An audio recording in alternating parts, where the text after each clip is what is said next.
नमस्कार, AB star news देख रहे हैं आप और मैं हूं आपके साथ सोहन सिंह। वक्त हो चला है हमारी देवभूमि का, जिसमें बात करेंगे उत्तराखंड की तमाम अहम खबरों की। शुरुआत करेंगे अंकिता हत्याकांड से जुड़ी खबर के साथ में। दरअसल अंकिता हत्याकांड के बाद धामी सरकार एक्शन में आ गई है। मुख्यमंत्री पुष्कर सिंह धामी के निर्देश पर बड़ी कार्रवाई की गई है, जिसके तहत नैनीताल के 5 रिजॉर्ट सील कर दिए गए हैं। मुख्यमंत्री धामी के निर्देश पर नैनीताल जिले के धानाचूली क्षेत्र में 5 रिजॉर्ट को सील किया गया है। जिला प्रशासन विभिन्न होम स्टे और रिजॉर्ट की जांच कर रहा है और तय मानकों में खामियां पाए जाने पर जिलाधिकारी के निर्देश पर एक ही दिन में 5 रिजॉर्ट को सील किया गया है।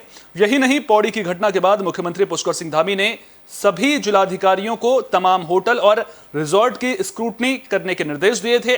मुख्यमंत्री ने साफ शब्दों में यह निर्देश दिए थे कि यदि किसी भी होम स्टे रिजॉर्ट में खामी पाई जाती है तो उस पर तत्काल कार्रवाई की जाए। मुख्यमंत्री के निर्देशों के बाद प्रदेश के अन्य जिलों में भी कार्रवाई का सिलसिला लगातार जारी है।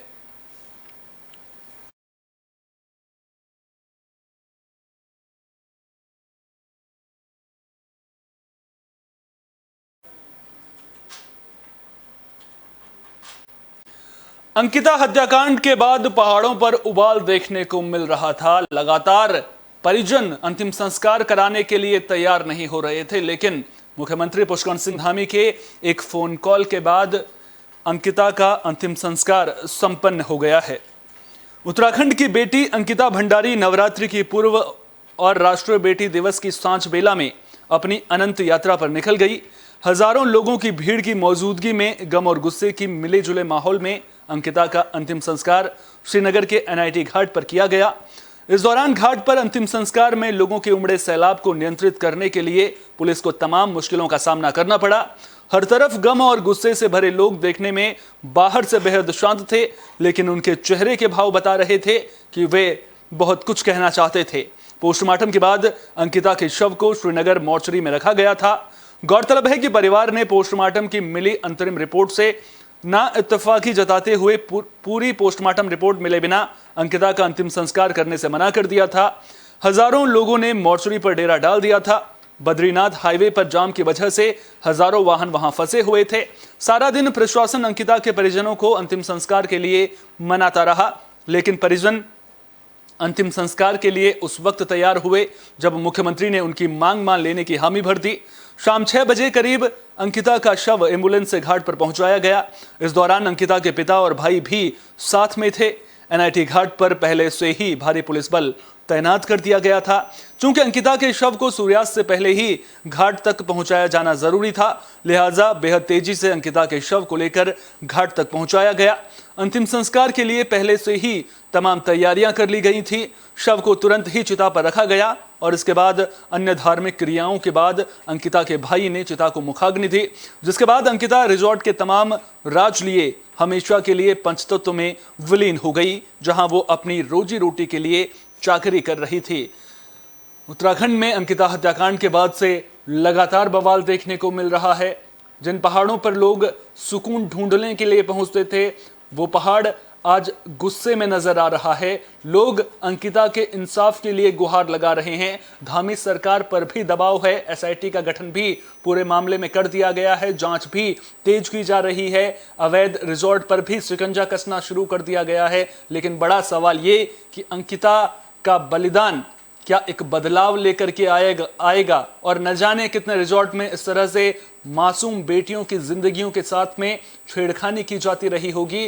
क्या उन रिजॉर्ट का राज भी बेपर्दा हो पाएगा? देखना दिलचस्प होगा कि आने वाले दिनों में अंकिता के बलिदान के बाद कितना बदलाव देखने को मिलता है।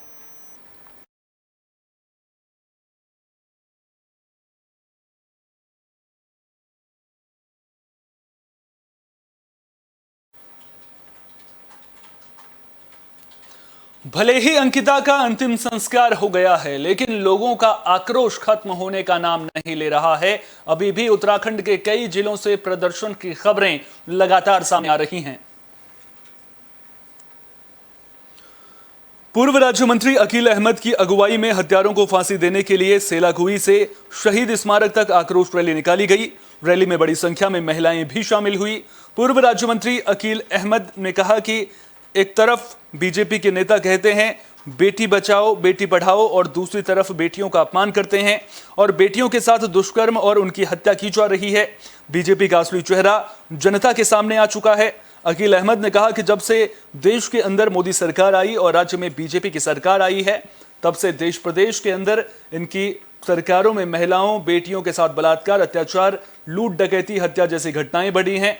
अंकिता भंडारी अपने परिवार में इकलौती बेटी थी जो अपने परिवार का पालन पोषण कर रही थी और अपनी पढ़ाई अधूरी छोड़कर काम करने के लिए ऋषिकेश आई थी। इसी दौरान बीजेपी के पूर्व राज्य मंत्री विनोद आर्य के बेटे पुलकित आर्य के संपर्क में आई। पुलकित आर्य ने अपने रिजॉर्ट पर रिसेप्शनिस्ट की नौकरी देकर उसको अपने ग्राहकों के साथ देह व्यापार करने का दबाव बनाया। इस काम के लिए अंकिता भंडारी ने जब विरोध किया तो पुलकित आर्य ने अपने दोस्त सौरभ भास्कर और अंकित के साथ शराब पीकर अंकिता भंडारी को चिल्ला गंग नहर में फेंक दिया, जिसकी डेड बॉडी पुलिस ने एसडीआरएफ की मदद से बरामद कर ली। अकील अहमद ने कहा कि अंकिता भंडारी के हत्यारों को फांसी की सजा और 1 करोड़ रुपए अंकिता भंडारी के परिवार को दिया जाए ताकि उसके परिवार का पालन पोषण हो सके। इस मौके पर बार काउंसिल की पूर्व अध्यक्ष एडवोकेट रेजिया बैग ने भी अंकिता भंडारी हत्याकांड के दोषियों को फांसी की सजा दिलाए जाने की मांग की और अंकिता भंडारी की ओर से बिना शुल्क लिए केस लड़ने की बात कही। उन्होंने कहा कि जब से बीजेपी की सरकार देश में आई है, तभी से महिलाओं के साथ गैंगरेप और हत्या की घटनाएं बढ़ी हैं।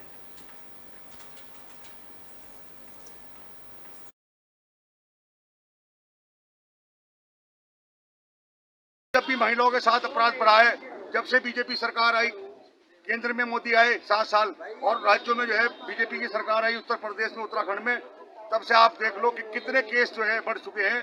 बलात्कार की घटनाएं बढ़ती जा रही हैं, उत्पीड़न महिलाओं का हो रहा है, महिलाओं का शोषण हो रहा है, बेरोजगारी है, लोगों के पास रोजगार नहीं है, गरीब लोग परेशान हैं, 2 वक्त की रोटी जुटाना गरीबों के लिए मुश्किल हो चुका। इस बीजेपी सरकार में जो है कोई कार्य नहीं हुआ। मोदी जी ने कहा था हर वर्ष जो है 2 करोड़ लोगों को नौकरी देने का काम करेंगे। कहाँ है वो नौकरियां? कोई नौकरी नहीं है।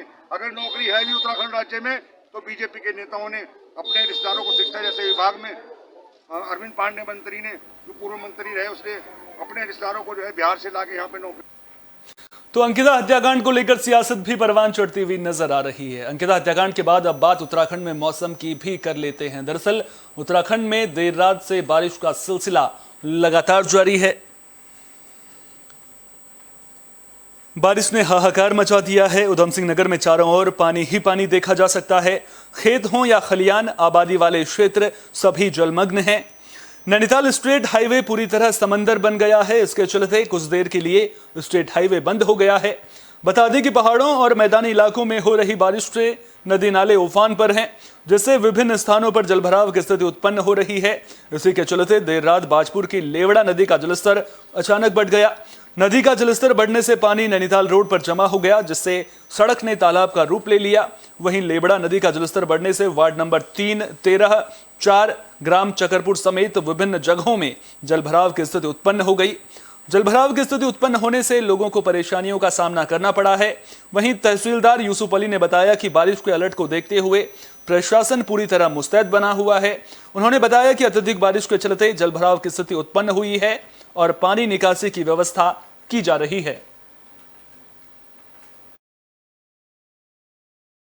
तो जिलाधिकारी महोदय द्वारा दिए गए निर्देशों के क्रम में हम जो हैं 24 से ही जो अलर्ट हैं और हमने जो बाढ़ चौकियां हैं उनको भी अलर्ट कर दिया गया है और जितने भी कर्मचारी वहां पर तैनात हैं उनको तैनाती के निर्देश दिए गए हैं। और उप जिलाधिकारी महोदय द्वारा और मेरे द्वारा भी जो है निरीक्षण किया जा रहा है। कोसी नदी का है, लेवड़ा नदी का है, दापका का भी है। शहर में अभी देखा गया है कि जगह जगह जो है लेवड़ा नदी के आने से जो जलभराव की स्थिति हो गई है और लेवड़ा नदी के कहीं कटने का भी जो है सूचना मिली है, तो उसको जो है अभी देखा जा रहा है। केंद्रीय मंत्री अजय भट्ट एक दिन के उधम सिंह नगर दौरे पर पहुंचे। इस दौरान उन्होंने स्वच्छता अभियान के तहत सफाई अभियान कार्यक्रम में हिस्सा लिया। आपको बता दें कि तमाम कार्यक्रमों का आयोजन सेवा पखवाड़े के तहत किया जा रहा है। उन्होंने कार्यक्रमों की समीक्षा भी की। तो उधम सिंह नगर जिले के 1 दिवसीय दौरे पर पहुंचे केंद्रीय रक्षा राज्य मंत्री अजय भट्ट ने जनसंघ के संस्थापक पंडित दीनदयाल उपाध्याय की प्रतिमा में माल्यार्पण किया। भट्ट ने सेवा पखवाड़े के अंतर्गत चलाए जा रहे कार्यक्रमों की समीक्षा की। बीजेपी कार्यकर्ताओं ने अजय भट्ट का फूलमाला पहनाकर स्वागत किया। रक्षा राज्य मंत्री अजय भट्ट ने बीजेपी कार्यकर्ताओं की ओर से आयोजित स्वच्छता अभियान में शामिल होकर रोडवेज स्टैंड में सफाई अभियान चलाते हुए कहा कि ये मेरा सौभाग्य है कि मुझे विश्व के सबसे ज्यादा पसंद किए जाने वाले नेता और भारत के प्रधानमंत्री नरेंद्र मोदी की अगुवाई में काम करने का अवसर मिला। उन्होंने कहा कि प्रधानमंत्री नरेंद्र मोदी की अगुवाई में देश चौमुखी विकास कर रहा है। इसके साथ ही विश्व स्तर पर देश की छवि एक शक्तिशाली देश के रूप में सामने आई है, जिसका श्रेय सीधे सीधे प्रधानमंत्री नरेंद्र मोदी को जाता है। रक्षा राज्य मंत्री अजय भट्ट ने कहा कि प्रधानमंत्री नरेंद्र मोदी के जन्मदिन के अवसर पर देश भर में बीजेपी कार्यकर्ताओं द्वारा सेवा पखवाड़े का आयोजन किया जा रहा है, जिसमें विभिन्न कार्यक्रमों के जरिए बीजेपी कार्यकर्ता सेवा कर रहे हैं। उन्होंने कहा कि जनसंघ के संस्थापक पंडित दीनदयाल उपाध्याय के बताए रास्ते पर ही चलकर आज बीजेपी विश्व की सबसे बड़ी पार्टी बनी है। रक्षा राज्य मंत्री श्री भट्ट ने कहा कि पंडित दीनदयाल उपाध्याय जी के जीवन से हम सभी को प्रेरणा लेनी चाहिए और उनके बताए रास्ते पर चलकर मानव सेवा करनी चाहिए। इस मौके पर पूर्व विधायक राजेश शुक्ला, विधायक शिव अरोरा, बीजेपी जिलाध्यक्ष विवेक सक्सेना मौजूद रहे।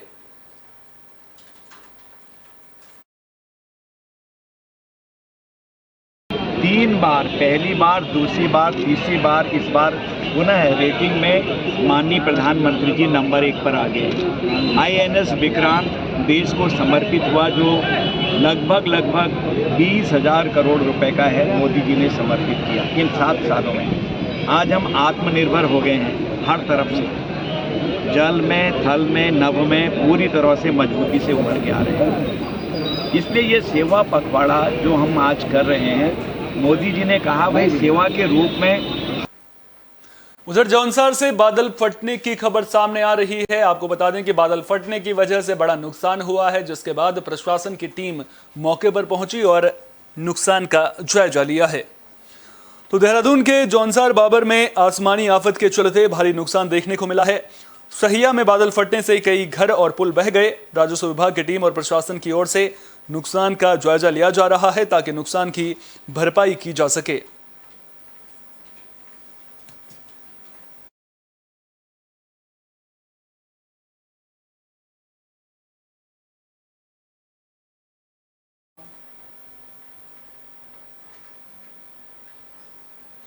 उत्तराखंड के पहाड़ों पर बारिश का सिलसिला लगातार जारी है। लगातार बारिश की वजह से लोगों को दिक्कतों का सामना करना पड़ रहा है। जगह जगह पर सड़कें टूटने की खबरें भी सामने आ रही हैं। वहीं मसूरी में भी लगातार हो रही बारिश से जीवन अस्त व्यस्त हो गया है। भारी बारिश के चलते लोगों को परेशानियों से दो चार होना पड़ रहा है। वहीं मसूरी देहरादून मार्ग पर गलोगी पावर हाउस के पास भारी भूस्खलन के बाद मार्ग करीब 2 घंटे के लिए बंद हो गया। यही नहीं, कई लोग भूस्खलन की चपेट में आने से बाल बाल बच गए। मार्ग बंद होने की सूचना पर मसूरी पुलिस और लोक निर्माण विभाग की टीम मौके पर पहुंची और JCB की मदद से सड़क पर आए मलबे को हटाकर मार्ग को यातायात के लिए सुचारू किया गया। लोगों ने कहा कि 2018 से लगातार मसूरी देहरादून मार्ग गलोगी पावर हाउस के पास भूस्खलन हुआ है, जिससे कई बार वाहन भी उसकी चपेट में आए हैं।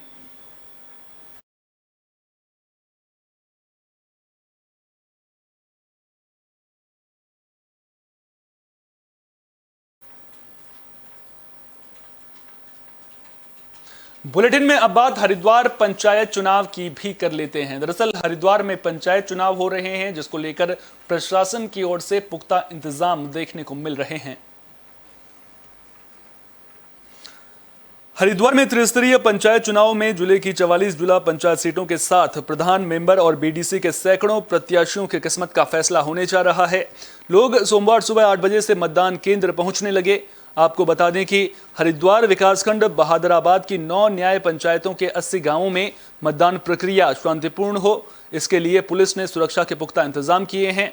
विकासखंड के बहादुराबाद, दादूपुर, सलेमपुर, गढ़मीरपुर, राजपुर, आनेकी, हितमपुर, रोशनाबाद, रावली, महदूद, पूरनपुर, इब्राहिमपुर, सराय, एकड़, सुल्तानपुर मचरी और अन्य कई गांवों के पोलिंग बूथों पर लंबी कतार में मतदान करने को लेकर लोग अपनी बारी का इंतजार करते नजर आए। चुनाव सकुशल संपन्न कराए जाने के लिए विकासखंड मुख्यालय से 41 सेक्टर मजिस्ट्रेट और 4 जोनल मजिस्ट्रेट नियुक्त किए गए हैं। मतदान दिवस को लेकर पर्याप्त पुलिस बल की भी तैनाती के साथ साथ संवेदनशील स्थानों पर अतिरिक्त पुलिस बल की तैनाती की गई। मतगणना स्थल से पहले CCTV कैमरों से भी लैस किया गया। रविवार की सुबह अलीपुर बहादुराबाद रोड पर जगह जगह चेकिंग पॉइंट बनाए गए थे। गौरतलब है कि बहादुराबाद जिले के 6 ब्लॉकों में सबसे बड़ा ब्लॉक है। इनमें सर्वाधिक 80 गांव और 9 न्याय पंचायत हैं। पोलिंग पार्टियों को सबसे पहले लालढांग, हजारा ग्रंट समेत दूरदराज के इलाकों में रवाना किया गया। चुनाव के मद्देनजर रूट भी डाइवर्ट किए गए। पार्किंग की व्यवस्था मतगणना स्थल से 100 मीटर दूर की गई है।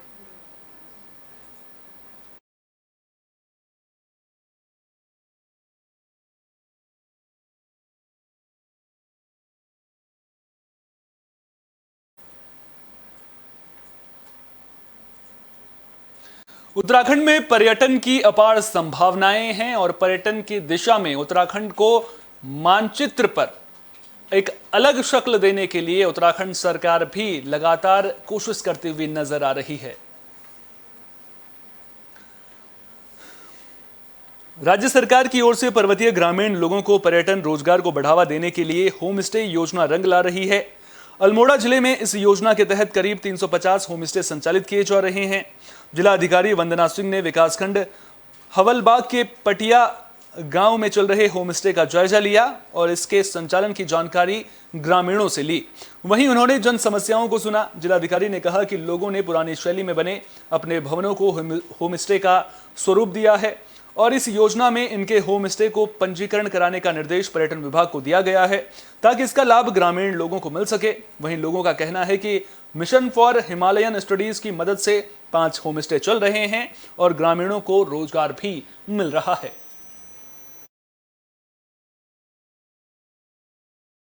से 2 होम स्टे यहाँ है, तीसरा अभी निर्माणाधीन है। उधर कोटुड़ा में 2-3 होम स्टे उधर चल रहे हैं और यहाँ पर जो है होम स्टे चलाने के लिए सबसे बड़ा सहयोग जो है ये NMHS है, तो मिशन फॉर हिमालयन स्टडीज, इनकी वजह से यहाँ पर ये एक प्रोजेक्ट चलाया गया है। पटिया विलेज में हम लोग हैं अभी यहाँ एक प्रोजेक्ट चल रहा है यूनिवर्सिटी के सहयोग से। उसमें सभी जो गांव वाले लोग हैं जिनके पास पुराने घर हैं जो प्राचीन शैली पर बने हैं, वो अपने घरों को रेनोवेट करके होम स्टे। आज से शारदीय नवरात्र की शुरुआत हो चुकी है। भक्त 9 दिन तक मां दुर्गा के अलग अलग 9 स्वरूपों की पूजा अर्चना करते हैं। मंदिरों में बड़ी संख्या में भक्त पहुंच रहे हैं। तो देश भर में शारदीय नवरात्र का शुभारंभ हो गया है। भक्त कलश की स्थापना और अनुष्ठान के बाद 9 दिनों तक महादेवी की विभिन्न स्वरूपों में पूजा अर्चना करते हैं। विभिन्न देवी मंदिरों में श्रद्धालुओं का तांता लगा हुआ है। लोग माता की पूजा आराधना में रमे हुए हैं। मंदिरों के पुजारियों का कहना है कि शारदीय नवरात्र में महादेवी की पूजा का विशेष महत्व है। श्रद्धालु देवी की पूजा अर्चना से लोगों की मनोकामनाएं पूर्ण होती हैं।